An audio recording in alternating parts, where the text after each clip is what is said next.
Let's get started. This is a small version of the book, a sample that shows you how the spine works. These are the envelopes that you're going to need, and you could have different sizes. I chose these large greeting card envelopes. They're going to stick into the folded accordion spine like this. I decided to have the opening to the side. The lighter card that I said you would need in the supplies is what you're going to use to make this spine. You have to fold it like an accordion. I'm using my pad here to measure off. They're just guidelines. I'm doing an inch apart to help me create 5 pointy up mountain parts on the accordion.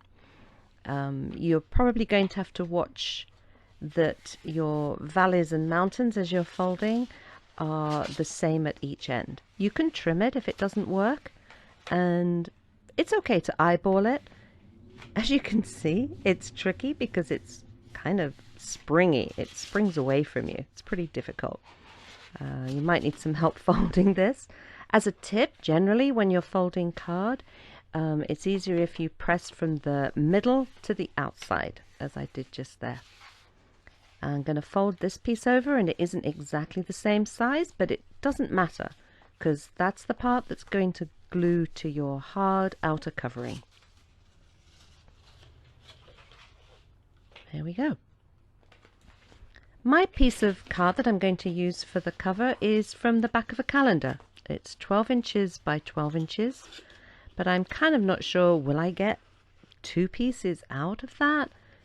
Because when you're gluing your envelopes into these valleys, sometimes you might not get it all the way in.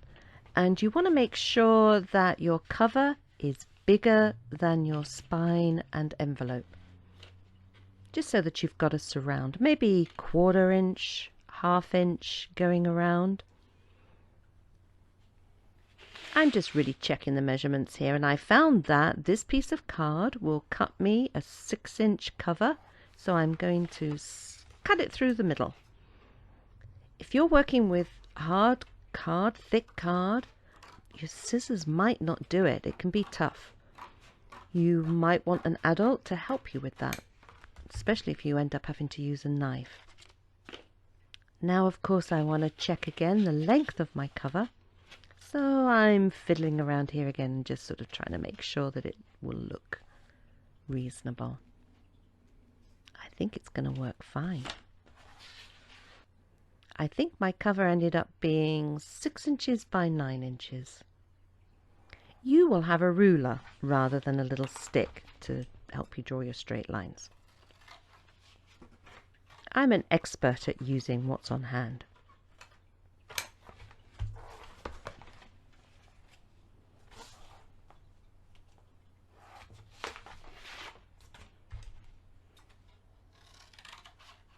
I want them to be as close as possible to being the same as each other. Those little pieces of card I'm going to use as glue spreaders later. So here we have my spine, my envelope, and my covers. I'm lucky that I have bookbinder's glue. You can use Elmer's, something that will be firm. As you can see, I'm going to spread that a little bit rather than just let it squidge out.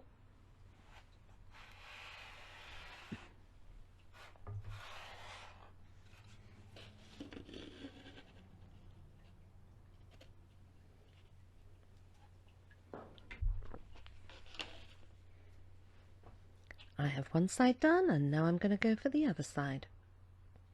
So you want those two to match.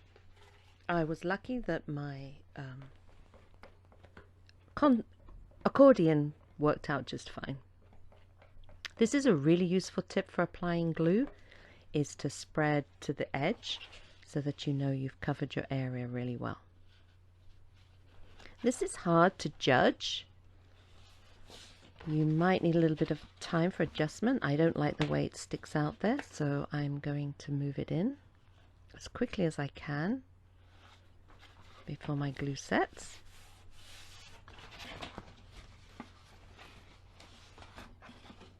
Okay.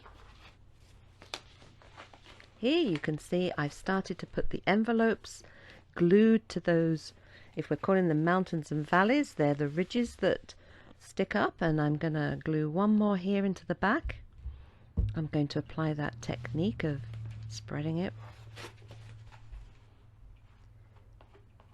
Sometimes when you're folding these spines, they might not come out exactly, and if you want to, you can trim the covers a little bit to even them up.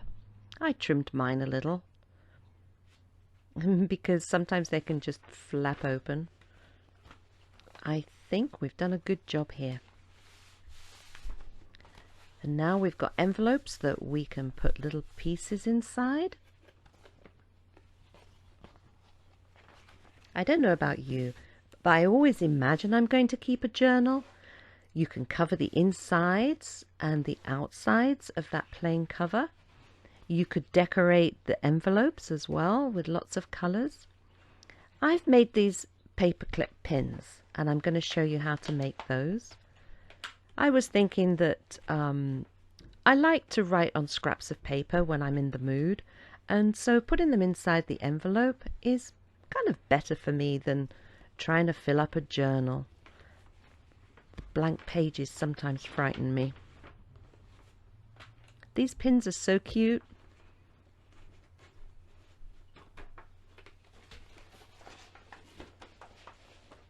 I like the way this turned out, and once it's decorated, it'll look brilliant. And here you can see the sample again in a small kind of template.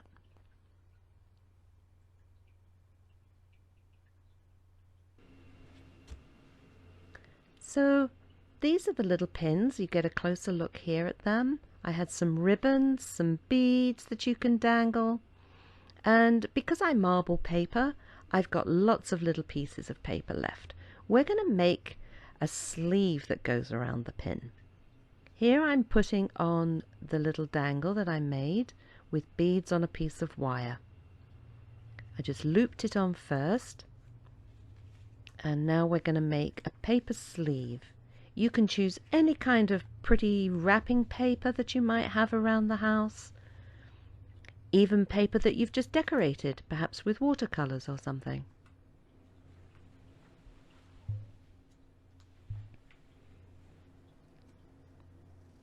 We're trimming it to a size that will fit this large paper clip with a little bit extra on the top and bottom of the paper clip to show.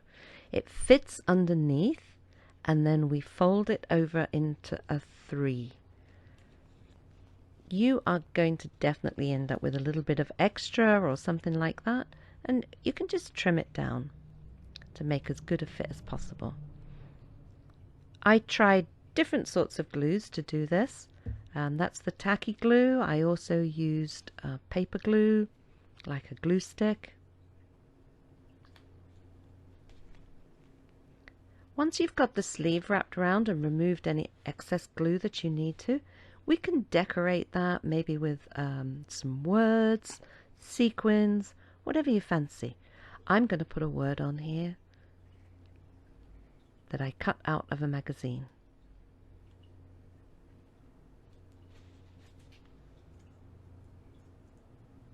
It actually says sunlight.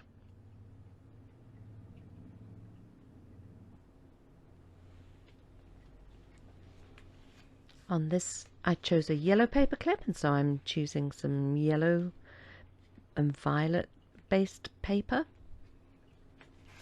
I'm trying to match the pin to the color of the paper that I'm selecting. You can have a lot of fun with that. And once again, it slides underneath. This is so that you're going to be able to clip the paper clip over the envelope later on. If you wrapped this around the whole paper clip, then you wouldn't be able to use it. You see on the back there, I've got half the paper clip still showing. And now I'm going to use the glue stick to do this one. The paper clip curve at the top. You can add little ribbons too if you want to. Anything, threads. You can have whatever you choose to do. Have fun with that. And then this one is the one that had the bead on it, the ribbon on it, that says explore, which is kind of, I found that in my ribbon box. Thought that was cute.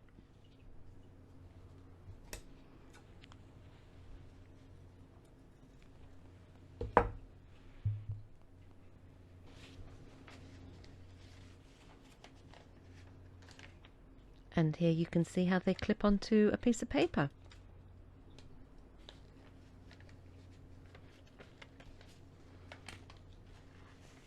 Or not.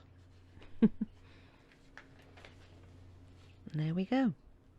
I think they're pretty. Now this one that I'm going to do is just going in the other direction. So I'm using a wide piece of ribbon and hanging it from the bottom of the paper clip. These paper clips work really nice, just sliding from the side onto your journal. Another glue that I was using was the E600 little tube, super strong glue. I like it instead of using a hot glue gun. Don't know about you, but I always end up hurting my fingers with the hot glue gun.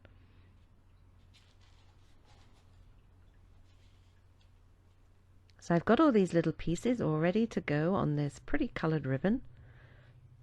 Bits of lace, bits of thread, anything you can find around the house that people don't mind you using, go for it. Chop up some old things.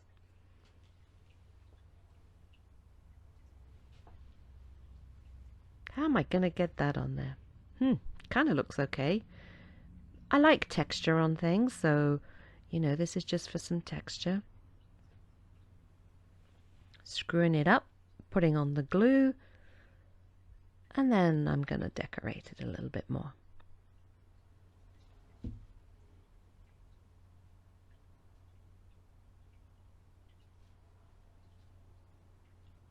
If I don't stick to it myself, of course.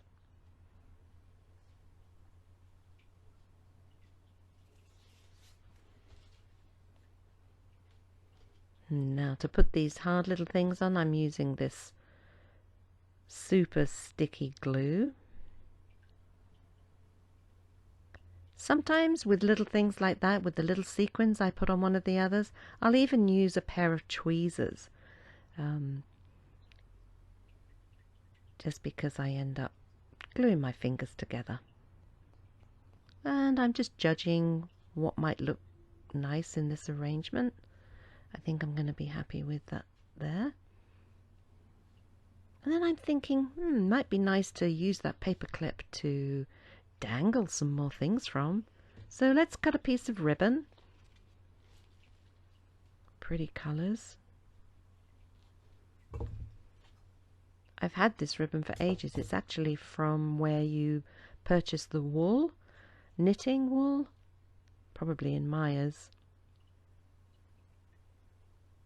But it has endless uses.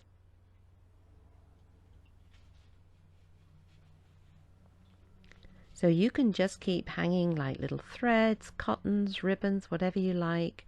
I'm just going to leave it like that for now. Maybe trim it down a bit. Although it does look quite nice like that, I make the decision to cut it down.